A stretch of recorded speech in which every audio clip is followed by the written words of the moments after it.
Dostlar, ey adamlar, Mehriban Türkmen halkımın en aydımaz hada düşünüp hem hormat etbilen halkım.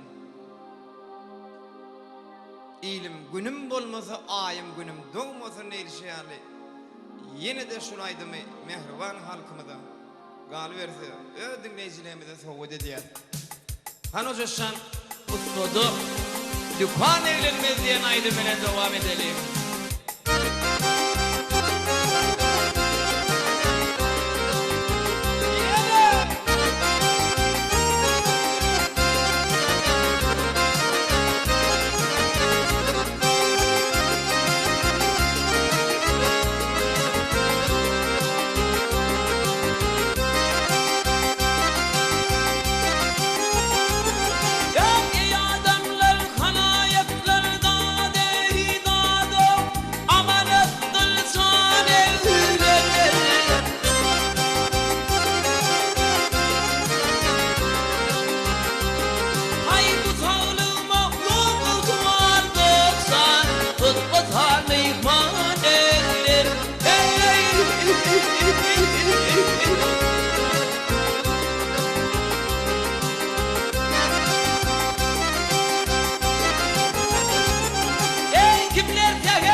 The